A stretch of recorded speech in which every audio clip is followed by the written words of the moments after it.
आज के apex body के ज़रिए प्रेस कॉन्फ्रेंस बुलाने का मकसद, जैसा कि आप सभी को मालूम है, आज से तकरीबन 1 महीना पहले ले के मेन मार्केट में एपेक्स बॉडी के एजिस में जितने भी अनएम्प्लॉयड यूथ ऑर्गेनाइजेशंस हो, स्टूडेंट्स ऑर्गेनाइजेशन हो, जॉइंटली हम लोगों ने एक पब्लिक गैदरिंग किया था, जिसमें हम लोगों ने रिक्वेस्ट किया था होम मिनिस्ट्री को, यूटी एडमिनिस्ट्रेशन को, जो लद्दाख के जितने अनएम्प्लॉयड यूथ और जो स्टूडेंट्स का मसला था रिक्रूटमेंट को लेकर, रेजिडेंट सर्टिफिकेट के मसले को हल ना होने की वजह से जबकि recruitment services selection recruitment board तश्कील दी गई थी, उसमें भी रेजिडेंट सर्टिफिकेट के मसले को हल ना करने की वजह से जो रिक्रूटमेंट प्रोसेस शुरू करने में जो दिक्कतें आ रही थी, उसको जल्दी से जल्दी हल करने के लिए हम लोगों ने रिक्वेस्ट किया था यूटी एडमिनिस्ट्रेशन को।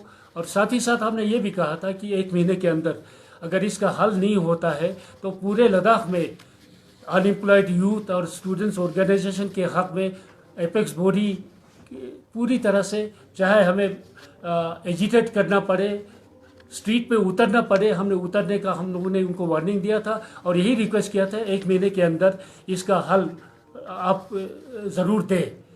तो उसी सिलसिले में हम आज की एक एपेक्स बॉडी की मीटिंग कर रहे थे, क्योंकि जब हमने ये मीटिंग बुलाया, एपेक्स बॉडी का फैसला किया, उस वक्त ये नोटिफिकेशन जो अभी आया है 4 तारीख को नहीं आया था।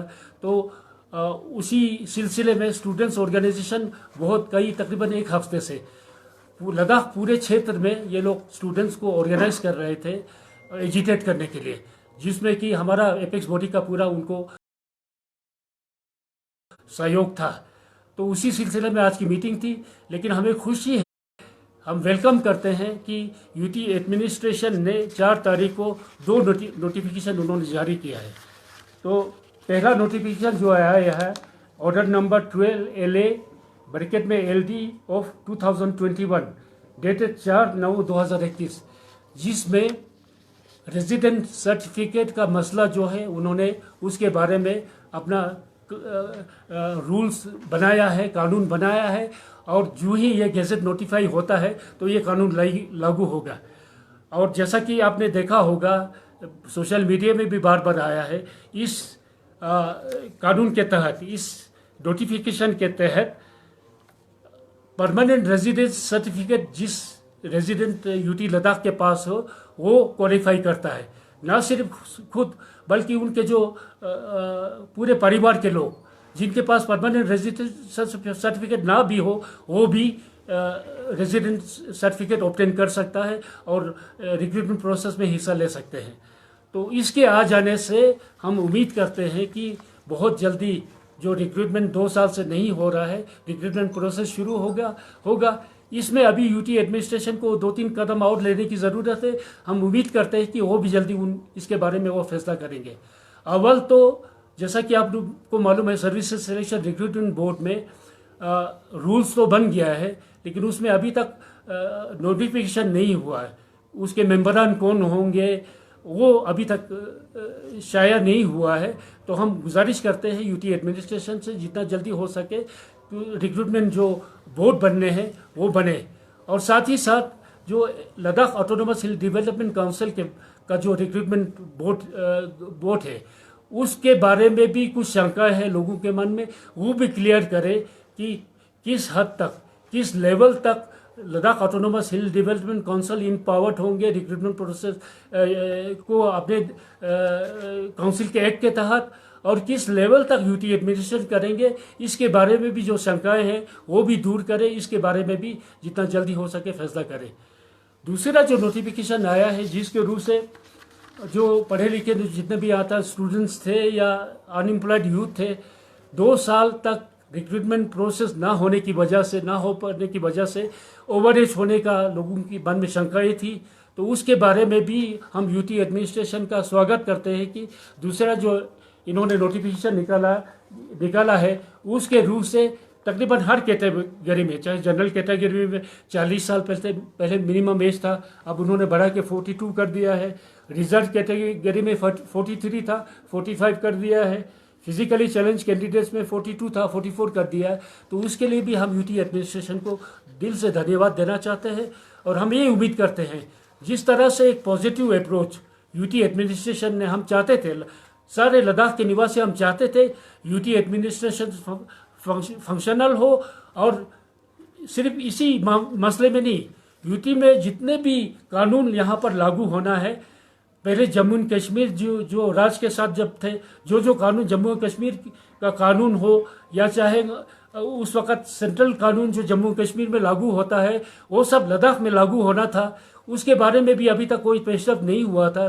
तो हम उनसे उम्मीद ये रखते हैं कि जिस तरह से इस बारे में आप लोगों ने फैसला लिया, जितना जल्दी हो सके उसके बारे में भी नोटिफिकेशन करके उस कानून को लागू करें, ताकि लद्दाख के डेवलपमेंट प्रोसेस में उन नोटिफिकेशन के ना होने वजह से जो दिक्कतें आ रही हो वो भी, इसका भी इजाला हो, हम उम्मीद करते हैं। सर, जिस तरह से ये जो ऑर्डर है, ये वेलकमिंग स्टेप है यूटी एडमिनिस्ट्रेशन का। ऑर्डर में एक तो पीआरसी जिसके पास है और उनके बच्चों को जो है वो एलिजिबल होगा, और साथ साथ एक चीज ये भी है कि category of person who would have been eligible, तो कैटेगरी ऑफ पर्सन कौन होगा सर? कैटेगरी पर्सन की नहीं, जो अभी उन्होंने कहा ना कि जिनके बच्चे होंगे या जो हाँ, पहले थे, देखिए ना, जिनके पास अभी ना हो, जो भी यूटी लद्दाख के रेजिडेंट है अभी, जिनके पास परमानेंट रेजिडेंट सर्टिफिकेट हो तो एलिजिबल है ही है। उसके अलावा उनके जो भी रेजिडेंट जिनके पास अभी तक परमानेंट रेजिडेंट सर्टिफिकेट उन्होंने नहीं लिया है, लेकिन वो अगर एलिजिबल होता है, अगर लेना चाहे ले सकते हैं, तो वो भी, उनको भी परमानेंट रेजिडेंट सर्टिफिकेट मिल जाएगा और वो एलिजिबल होंगे इसके बारे में। उसके अलावा भी तो जनरेशन से जनरेशन सबको लेने की ज़रूरत नहीं है। आपके पास परमानेंट रेजिडेंट सर्टिफिकेट, आपके बाल बच्चे भी है, वो भी परमानेंट रेजिडेंट ऑटोमेटिकली वो बनेंगे। तो इसमें मेरे ख्याल से कोई भी कैटेगरी ऐसा नहीं छूटेगा जो कि किसी भी रिक्रूटमेंट में यूटी लद्दाख में क्वालिफाई ना हो, एलिजिबल ना हो, ऐसा कोई भी नहीं बचेगा। जैसा कि पहले कुछ शंकाएं इस बारे में जाहिर किया गया और कुछ लोगों की तरफ से इसमें बार बार उनकी तरफ से बयान भी आया कि परमानेंट रेजिडेंट सर्टिफिकेट सबके पास नहीं है, तो इसमें से बहुत सारे लोग छूट जाएंगे, वो एलिजिबल नहीं होंगे, ऐसी शक का इजहार हुआ था। लेकिन अभी इस नोटिफिकेशन के जरिए ये साफ होता है कि जितने भी लद्दाखी रेजिडेंट सर्टिफिकेट के लिए एलिजिबल हो, अगर अभी तक सर्टिफिकेट ना होने पर भी वो इसके लिए क्वालिफाई होंगे, एलिजिबल होंगे। सर, नेक्स्ट स्टेप क्या रहेगा टैक्स बॉडी का? जिस तरह से अभी ये जो नोटिफिकेशन जारी किया है, आने वाले वक्त में और भी बहुत सारे इश्यूज हैं लद्दाख को लेकर। नहीं, सबसे बड़ा इशू तो हमारे सामने स्टेटहुड का मसला, जो अपेक्स बॉडी और केडी की तरफ से लद्दाख का जो मसला होम मिनिस्टर के साथ जो बातचीत का दौर चल रहा था, उसके बारे में जो दिक्कतें देरी हो रही थी, उसके बारे में हाल ही में एमओएस होम यहाँ आए थे और उस वक़्त हम लोगों ने टोटल बंद किया था। और उसी के साथ ही उन्होंने हमें बुला के केडीए और एपेक्स बॉडी को साथ मीटिंग करके एमओएस होम ने ये एश्योरेंस दिया था कि जितना जल्दी हो सके बातचीत का दौर जो है वो आगे बढ़ाएंगे। तो उसके बाद हम ये अभी उम्मीद रखते हैं कि जितना जल्दी हो सके कि हमें या तो यहाँ आए, होम मिनिस्टर यहाँ आए, या नहीं तो हमारे डेलीगेशन को दिल्ली बुलाकर बातचीत का जो दौर है उसको आगे चलाए। और इसके बारे में होम मिनिस्टर ने खुद भी हमें टेलीफोन पर इंश्योरेंस दिया था कि बहुत जल्दी हम आपको बुलाने जा रहे हैं। तो हम उम्मीद करते हैं जितना जल्दी हो सके वो बुलाएं। सर, रिसेंटली लद्दाख में टैक्सी यूनियन का इशू आया है, क्या आपको नहीं लगता है कि केडीए और एपेक्स जो हैं इसमें एक रोल निभा के उन इशू को सॉल्व करने की कोशिश किया जाए? क्योंकि लद्दाख जिस चीज़ के लिए जाना जाता है, पीस के लिए, कम्युनल हार्मनी के लिए, वो मेंटेन करने की अशद जरूरत है। क्योंकि इस वक्त जो है कुछ एलिमेंट्स कहीं ना कहीं नजर आता है कि जो है पीस को खत्म करने की। देखिए, हमारा इसमें रिजर्वेशन इस बात पे है कि कुछ लोग, कुछ तंजीम जो है लेह और करगिल में दूरी लाने के लिए जो एक नज़दीकी केडी और एपीएक्स बॉडी के साथ समझौता होने के बाद एक मत हुए थे, उसको तोड़ने के लिए इस तरह की कोशिशें कर रही हैं। हो सकता है जो टैक्सी यूनियन में जिस तरह का जो अभी तनासुब पैदा हुआ है वो भी उसका एक हिस्सा हो। अगर ये है तो हम कंडेम करते हैं। तो हम जहाँ तक ये टैक्सी यूनियन का मसला है, वो दोनों टैक्सी यूनियन के दरमियान उसका हल होना चाहिए। और जो हल का जरिया जो है वो हिल कौंसल के, दोनों हिल कौंसल है, उनके जिम्मेवारी बनती है कि हिल कौंसल दोनों की चुने हुए नुमाइंदा है, तो वो दोनों इसमें दाखिल अंदाजी करे और इसको हल करने की कोशिश करे। और यूटी एडमिनिस्ट्रेशन को है, उनको भी इसको हल करने के लिए उनको इसमें हिस्सा लेना चाहिए। और एक बात और भी है, जैसा कि आपको मालूम है टैक्सी यूनियन का जो मसला है वो अभी कोर्ट में है, सब जुडिस है। तो उम्मीद करते हैं शायद अगला जो तारीख इन्होंने 18 तारीख का शायद मेरे ख्याल से रखा है, तो 18 तारीख उन्होंने तारीख रखा है। जब तक सब जुडिस है तो उसको आगे बढ़ाने का इसमें, और जिस तरह की जो घटनाएं आजकल घटित हो रही है लेह में और करगिल में, उसका होना बिल्कुल जायज़ नहीं है। क्योंकि जब कोर्ट में गए हैं, कोर्ट में ये मसला, कोर्ट का जो भी फैसला आएगा वो सबको मंजूर होना पड़ेगा। तो हम उम्मीद करते हैं कोर्ट के फैसले आने तक इनको इंतज़ार करना चाहिए।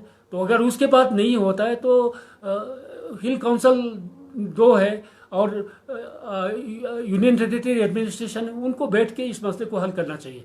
जहाँ तक एपेक्स बॉडी का ताल्लुक है, हम उसमें पूरा ताउन करेंगे, जो यूटी एडमिनिस्ट्रेशन का और जो दोनों ऑटोनोमस हिल डेवलपमेंट काउंसिल है, उनको हम ताउन देंगे पूरा अपना, इसको एमिकेबली सॉल्व करने के लिए हम पूरा ताउन देंगे।